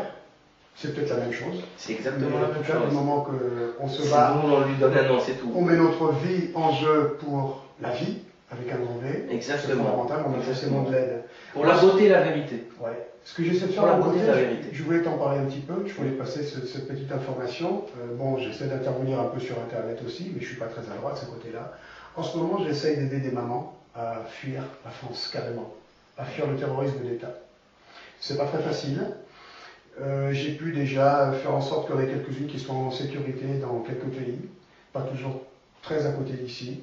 J'ai un petit réseau, j'ai travaillé longtemps pour l'avoir, mais c'est toujours pareil. Je manque de bonne volonté pour m'aider, je manque de fonds. Alors j'en parle. Bien sûr. J'interviens aujourd'hui sur Internet, j'ai encore des opérations à faire pour la rentrée, quand j'aurai fini, à partir de mi-septembre, qui sont dangereuses, toujours dans ce cadre-là. Donc ce sera peut-être la dernière fois qu'on me verra sur le net, parce qu'à chaque fois que je vais chercher une famille comme ça pour aller les mettre à l'abri, je risque gros. Et je voulais dire donc, ce qui est fondamental pour moi, c'est agir, c'est l'action. C'est pas nécessairement d'aller trancher la tête d'un criminel pédophile reconnu. Non, c'est d'aider son prochain. Bien sûr. C'est d'arrêter une situation de désordre et de toute façon, que ça soit clair, la loi est avec nous. Puisque laisser... Merci de le dire. Et oui, laisser ces situations, c'est une non-assistance à personne en danger. Exactement. Bon. C'est juste un jeu d'illusion. C'est un jeu d'illusion, totalement. Ils arrivent à nous faire croire. Un jeu d'illusion. Moi, par exemple, quand je vais chercher un gosse et sa maman pour aller les mettre en protection, je suis obligé d'aller très loin pour les faire protéger. Mais qu'est-ce que je fais? Je ne fais pas de l'enlèvement ou de la soustraction mineure. Je soustrais des victimes avec, en premier lieu, un témoin mineur qui veut témoigner, qui ne peut pas et qui a le terrorisme de l'État qui lui tombe dessus. Qu'il faut protéger. Ce que la loi ne fait pas, ce que les gendarmes et les policiers ne font pas parce qu'ils sont manipulés, parce que leur intégrité, ils ont mis un mouchoir dessus, je suis désolé de vous le dire. Parce qu'ils ont des plans de carrière et qu'ils ont des crédits insurmontables sur 40 ans. Ils ont leur idéal qui est détourné, ils bafouent leur honneur, ils acceptent de devoir bafouer leur honneur et leur intégrité, et au lieu de faire ce qu'ils ont à faire, eh bien, ils servent le terrorisme d'État. Et plus ils mettent le doigt dans cet engrenage, plus tout leur corps et leur âme y part. C'est comme ça. Et pour ces gens-là, d'ailleurs, pour mes frères gendarmes policiers, il y a un seul mode d'action, c'est de prendre un petit peu de recul et de comprendre que de leur situation, eh bien, il faut risquer sa propre peau, et la carrière, j'en parle même pas, pour aider des gens du peuple. Ils ont tué des gendarmes. Hein. Oui, et ben, ça, c'est honorable de se faire tuer. Il vaut mieux se faire tuer. Ah, ben c'est de très loin. De mon point de vue. Ah, de très loin. Moi, la mort, j'y crois pas. Pour moi, la mort n'existe pas. La mort, c'est un changement d'état. Donc la mort, elle est la bienvenue. Welcome. Ouais. Donc, ils n'ont aucun moyen de pression. L'argent, c'est pas eux qui décident de l'argent où il va. C'est Dieu qui fournit à ses serviteurs tout ce dont ils ont besoin. Argent, pouvoir, enfants. Donc, tout ceci n'a aucun intérêt. L'essentiel, je le dis, je le répète, c'est de vivre digne, debout, oui, au service de la beauté et de la vérité. Oui. C'est tout. Mais bon, tu fais quand même un peu peur à ces quelques-uns qui nous entendent et aux quelques gendarmes et policiers qui commencent à se gratter un peu la tête sur leur intégrité, sur le sens de l'honneur, sur le sens de la vie. On n'est pas obligé non plus de se faire tuer. Moi, ce que je propose, c'est qu'on s'organise intelligemment. Bien sûr. Contre le terrorisme d'État qu'on subit. Pour moi, travailler en espion, en catimini, aussi c'est quelque chose de très bien. Oui. Comme eux font, comme ces démons le font. Tu n'es pas obligé de crier sur les toits, tu fais ton travail, des types qui font leur travail dans leur coin, qui te donnent ces informations, etc. Ils ne sont pas obligés de se découvrir. Absolument. C'est actuellement le grand marché public des poubelles à Marseille, avec les Guérini qui vont tomber, il a démarré par quoi? Par une lettre anonyme. Une petite lettre anonyme qui expliquait ce qui se passait, avec des tournements d'argent public extrêmement graves. Donc voilà, il y a tellement de choses à faire. Et chacun fait à son niveau, à ce qu'il peut. Celui qui peut prendre 10 kilos prend 10 kilos, celui qui peut prendre 100 kilos prendra 100 kilos. Et celui qui est d'accord pour mettre sa propre vie en jeu, il met sa propre vie en jeu, il le fait. Parce que, à mon avis, c'est ça la petite part. Tu sais, tu connais cette fable de David qui fait sa petite part pour que les forces de l'univers fassent la grande part. Oui. Et qui va contre Goliath avec sa fronde. Oui. Et les spirituels New Age nous disent, oui, mais alors il faut faire sa petite part simplement pour que les forces de l'univers ou Dieu fassent sa grande part. Oui, mais attention, c'est quoi notre petite part? Notre petite part ramenée au divin que nous sommes, eh bien, c'est mettre en jeu notre vie. Et quand David, il est allé face à Goliath avec sa fronde, qu'est-ce qu'il a fait pour faire sa petite part? Et pour déclencher les forces de Dieu ou de l'univers, ou d'Allah, eh bien, il a mis en jeu sa vie. Oui, tout à fait. C'est ça la petite part qu'il faut mettre en jeu. Maintenant, ceux qui n'ont pas encore le courage de le faire, ma foi... C'est pas grave, mais qui nous crée pas de problème. Voilà. Qui ne crée pas de problème, moi je dis toujours, si tu n'es pas capable, reste dans ton coin, il n'y a pas de souci. Mais ne t'occupe pas de ce qui ne te concerne pas. Voilà, t'occupe pas de ce qui ne te concerne pas. Voilà. Salim. Vraiment très heureux de te rencontrer, vraiment. Et à très bientôt. À très bientôt. Très bientôt. On va travailler dans ce sens. Enfin.